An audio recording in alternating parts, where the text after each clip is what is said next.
Добар ден, драги гледачи. Денес се наоѓаме во студиото на Нов Аслом, каде ќе зборуваме со господинот Јован Дамјановски, кој е сертифициран тренер за техниките пеат 1, 2, 3 и 4, како и за техниките тело-ум. Господине Јован, дали би можеле да го објасните терминот пеат и неговото потекло?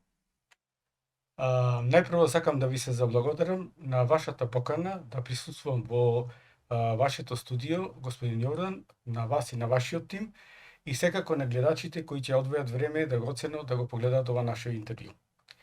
Најпрво би сакал да кажам дека самиот пеат, како технологија, е синтеза на западната психологија и источната духовност, која ја добил името по својата кратенка, што значи пеат примордијална енергетска активација трансценденција. А тоа ни зборува дека со овие техники ние сме во можност да имаме соодветни алатки за решавање на проблеми кои некогаш во човечкиот организам, односно во човечковата психа се насадени, и соодветни алати преку методи кои се користат како спиритуални и меридијански да се утврди одредениот проблем и на соодветен лесен начин да се изнајде негово решение. Пеат, творецот на пеат е познатиот српски психолог, господинот Живорад Михајлевиќ Славински, кој е светски познат, и со оваа метода, со неговата синтеза на истокот и западот во функционирањето, дал огромен допринос, дури и во светски размери, така да познатиот амерички коучинг тренер за личен развој Тони Робинс му има дадено лична сатисфакција изјава каде што најмногу се заблагодарува, имајќи во предвид дека пеат методата ја користи и он во својата работа во Америка. Можеме исто така да позборуваме за тој вид на така наречени ентитети кои што се лепат за урата или енергетското поле на човекот и од таму црпат енергија. Тие ентитети најверојатно потекнуваат, доаѓаат од некој така наречен астрален свет и го изнемоштуваат човекот. Како техниката пеат се ослободува од нив, од овие ентитети? Значи, тука имаме покренување на активности за деблокада, значи пронаоѓање на тие проблеми, нивна драматизација, и со нивната драматизација се овозможува начин на решавање. Значи, користејќи ги овие методи, значи меридијанските методи, ние доаѓаме во можност да се влијае директно за деблокирање на токовите во аурата на битието на секој поединец кој се соочува со соодветни проблеми, а проблемите можат да содржат да бидат од некои обсесии, деструктивни фантазии, скршено детство, компулсивни активности, фобии, блокади, кои сите овие технологии овозможуваат на соодветен начин да испливаат, односно да можат да се решаваат, кои се јавуваат на психолошко, емотивно и социјално битие. Односно, самиот процес на функционирање на пеат методата ни дава решение од емоционално, психолошко, енергетско, спиритуална основа. Така да, самата пеат технологија која е спиритуална ни овозможува и решавање на поедноставни пречки и проблеми, нормално и посложени форми на проблеми кои се јавуваат. Воглавно се тие сите проблеми кои се произлезени од енергетско-емоционални блокади во самиот организам на човекот. Поларитетите исто така се многу битен сегмент од животот на секој човек. Се овој свет во овој универзум е дуално. ден, ноќ, топло, ладно, плюс, минус, машко, женско, црно, бело и така натаму. Но исто така и вако вид на поларитети постојат и во нашиот натрешен свет, постојат овие дуалности. Како техниката пеат ги спојува и ги интегрира овие раздвоени поларитети?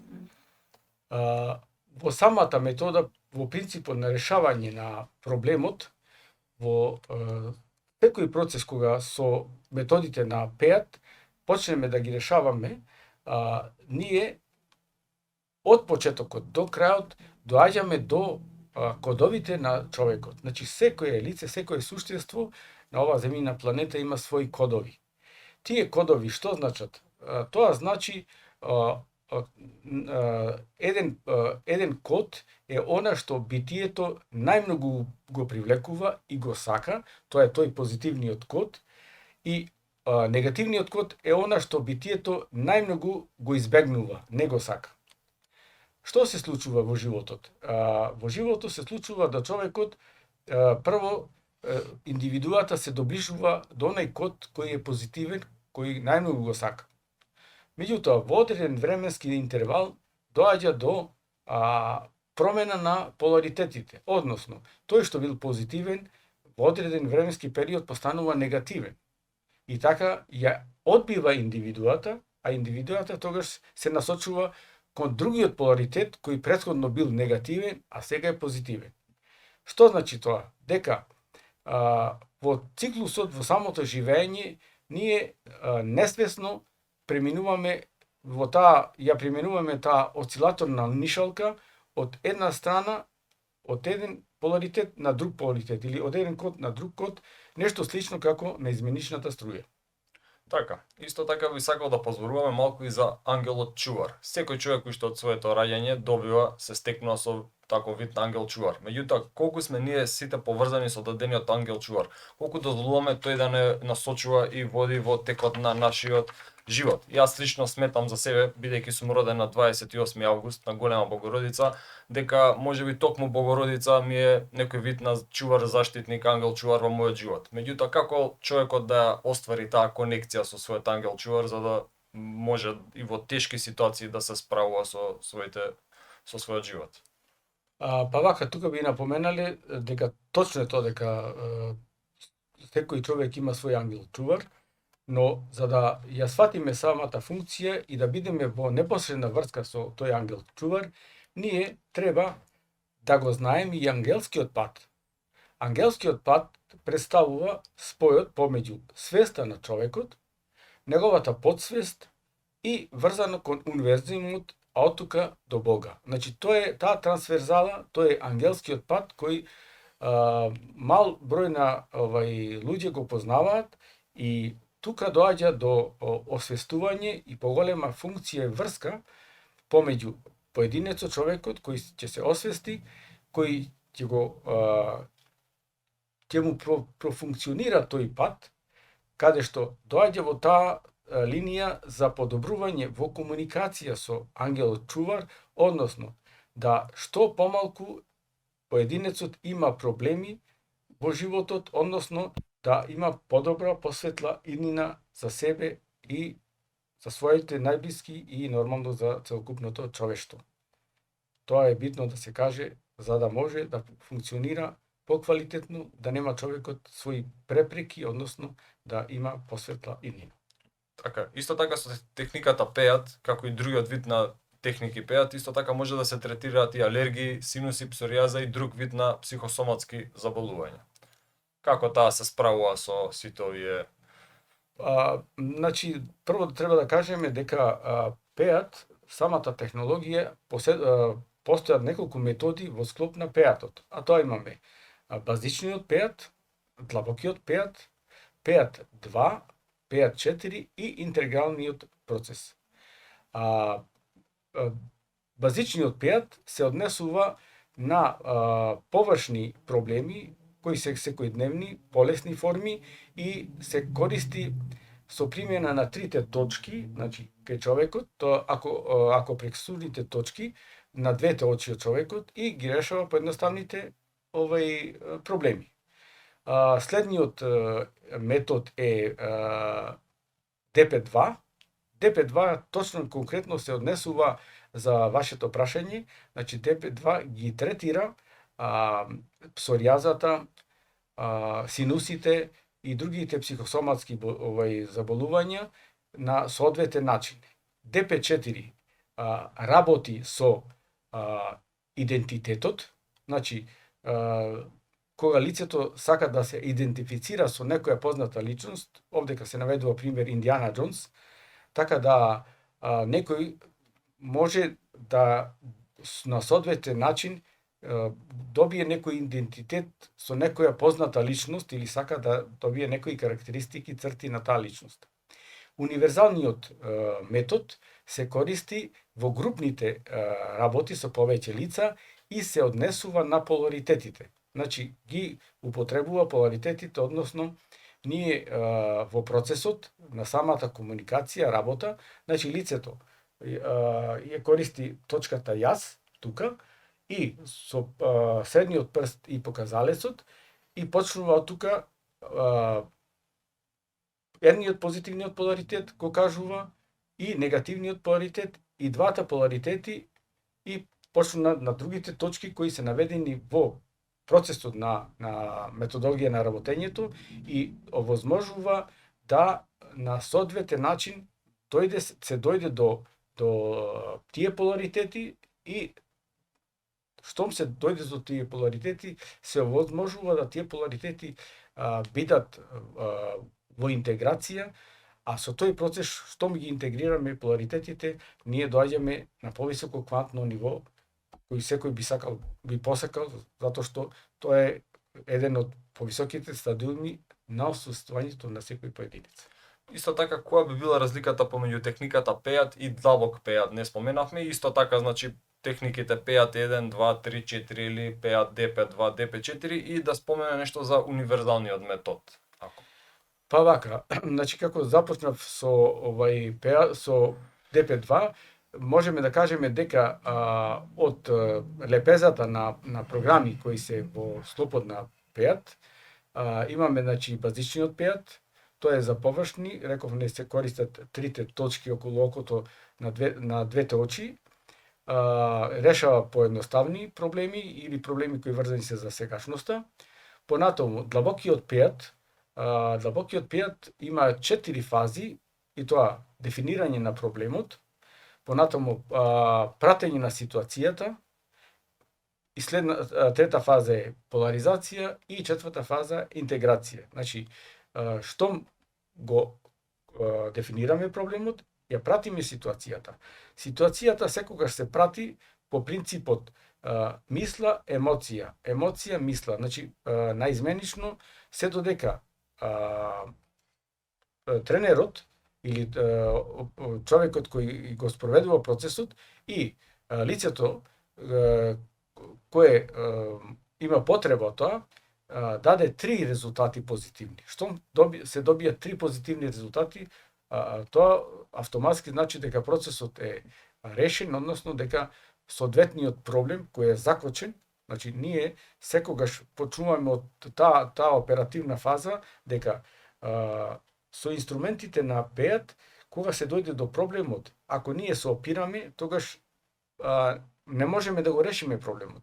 Целата филозофија е на отпуштање, значи ние го отпуштаме тој проблем. Со тоа, со ослободувањето на проблемот и самиот организам, самата индивидуа се ослободува од соодветниот проблем. Дали е во мислите, дали е некоја психосоматска болест, дали е некоја емотивна и се тоа. Значи, сите овие процеси, каде што е пеат застапен, дали е тоа пеат 1, пеат 2, пеат 4, дали е тоа длабокиот пеат или е интегралниот пеат, имаме 4 основни елементи на кои се базира. А тоа е мисла како прва, понатаму слика како второ, трето се емоциите, а четврта е телесната сензација. И тие елементи се прожимаат секаде. Значи, во сите овие методи кои го опфаќаат пејатот се присутни и од тука се почнува како база и основа за решавањето на соодветни психосоматски болести кои се фактички блокади на енергетска основа. Исто така покрај наведените техники успешно работите и со техниката тело-ум. Техниката тело-ум исто така третира психосоматски заболувања каде е отстранена причината за настанување. Дали би можеле да кажете нешто повеќе за дадената техника? Па, имајќи во предвид, ако земеме дека пеат е базична технологија, спиритуална, за решавање на проблеми, или ако гледаме некој процес на образование, ако го земеме како основно образование, техниката тело-ум синтеза представува повисоко ниво или како средно образование кое ни возможува решавање на соодветни психосоматски заболувања и проблеми преку пронаоѓање на одреден окинувач или тригер, така наречен, и врз основа на тој окинувач и тригер, ние правиме метода каде што на лицето кој има потреба за решавање на соодветен проблем, го наоѓаме тригерот и наоѓаме соодветно решение врз основа на тој тригер за решавање соодветно на дадениот проблем кој самото лице ни посочило за да можеме да му помогнеме на соодветен начин. Така, може само исто така да го наведем името на творецот на техниката? Секако да, значи тука се работи за синтеза на тело-ум. Творци се Милош и Магдалена Пистолич од Белград, Србија. Тие значи даваат програма, можности за користење на таа метода, тие се творци на истата метода. Тука значи тие дале можност врз основа на пеат, ја совршиле својата техника и постојат 3 типови, а тоа се ТУ1 техника, ТУ2 и ТУ3. Така, тело-ум техниката, значи, или скратено ТУ1, ни овозможува да живееме во сегашниот момент, што за поголемиот број на луѓе денес им е малце потешко да го остварат тоа. ТУ2 техниката се однесува на иднината, а ТУ3 техниката се однесува на минатото. Значи, како да живееме во сегашниот момент, во сегашниот миг, а не постојано да бидеме во минатото или пак во иднината со мислите. Бидејќи доколку живееме во минатото, со тоа предизвикуваме еден вид на депресија. Доколку се проектираме со мислите, во иднината тогаш предизвикуваме еден вид на анксиозност. Значи, најдобро е, како што тоа го посочуваат и источните и западните школи, филозофски, на зен будизам и така натаму, да се живее, значи, сега и овде, во сегашниот момент. Како би го оствариле тоа? Па вака да конкретизираме, значи, техниката тело-ум 1 ги обработува полесните форми, поедноставните или во скратен временски период за решавање проблеми од сегашноста, кои во сегашно време настанале. ТУ2 методите ги третира потребите за решавање на соодветни проблеми во иднината. Тука како можеме да ги наведеме како на пример прокрастинацијата или полесните форми на фобии. Додека ТУ3 техниката значи ги третира проблемите од минатото, каде што имаме конфликти или фобии кои настанале, односно кои се вкорениле во поединецот и бараат соодветно решение. Така, да. Какви се тригери исто така може да се појават кои може да влијаат врз телото и умот кај секој поединец? Должно е да напоменем дека принципот на овие методи е самото дишење, значи при обработка на секој процес, дали е тоа ТУ1, техниката ТУ2 и ТУ3, значи почнуваме со замислување, лицето замислува, вдишува, ја актуализира самата ситуација, издишува и кажува каква е реакцијата. Кај формите кои дадени се творците даваат можност од 1 до 10. И се прашува лицето какво му е чувството кога би дало оценка од 1 до 10. Ако е од 1 до 5, се сметаат дека се тоа полесни форми, а од 5 до 10 се потешки форми. Што значи дека ние даваме можност да за решавање на проблемите постојат три тригери, значи три ситуации, и тоа првата ситуација ја третира минатото, втората ситуација ја третира конфликтот и третата ситуација, значи третиот цел не е тригерот, значи како цел. Со каков вид на шаблони и парадигми се соочува модерниот човек и соодветно решение на истите? Како што наведовте дека можеби кај детето, тоа го наведува и Јунг од 3-та до 8-та година, да се создаде некоја парадигма која што потоцна би го попречувала. Како да ја смениме, значи, таа негативна парадигма и да создадеме една позитивна парадигма со подобра перцепција врз реалноста и животот? Па вака би напоменале она што да се надоврзам на мислата, има случај кога поготово источните земји каде што е место на живење на слонот, кога малите слонови ги припитумивале, слончето го врзувале за некој колец кој покушувало одредено еден временски период да се ослободи. Што значи? Со тек на години слонот израстува, меѓутоа сепак он има фобија дека не може да се ослободи да добие слобода од тој колец, значи за кој е фиксиран, иако неговата тежина и неговата природна големина може во еден замав да го реши колецот, меѓутоа во самата психа е насадено дека не е во можност додека бил мал да го отклони колецот, односно да биде слободен. Но нешто слично така и кај децата.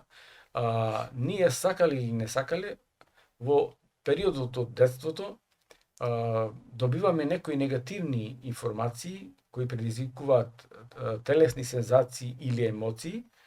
Например, се случува да детето биде на неучтив начин критикувано од страна на воспитачката во детската градинка. Дали родителите ќе му се, да речеме, со повисок тон обратат на детето, со некои погордни имиња. Дали детето од соседството физички го нападнало или нештото. Значи, сите тие проблеми кои ќе се всадат во самата психа на детето, во неговата подсвест, во одреден временски период кога лицето ќе добие возраст полнолетен од 18 години натака, ќе чувствува некоја промена која било што да работи ќе биде фрустриран, значи нема да има можност да своите потенцијали ги искаже, значи тоа е тој проблем, таа парадигма него ќе го прати во животот. Додека не ја реши таа парадигма, али таа парадигма по Карл Јунг представува сенката, значи тоа е тоа што тој проблем се базирал некаде во позадината, во нашиот багажник, да така го наречам, и тој дава можност да ни дава пречки, да не можеме да се развиваме и да работиме во позитивни насоки, односно подобро, поквалитетно. Со тоа што со решавање на тој проблем, со таквите парадигми, преку методите на ПЕАТ или теотехниките, ние го откочуваме тој процес. Значи, се пронаоѓа тој проблем, го откочуваме, го отпуштаме, односно го прифаќаме тој проблем, со тоа што со неговото прифаќање, со неговото отпуштање, сме во можност да во иднина не се сочуваме со такви проблеми, парадигми кои негативно ќе влијаат на општествениот развој, на личниот развој на човекот и неговата подобра посветла иднина. Благодарам. Драги гледачи, доколку сакате да дознаете повеќе информации за господинот Јован, може да најдете доле во описот под видеото. Стиснете лайк, сабскрајб и коментар и ви благодарам за вниманието.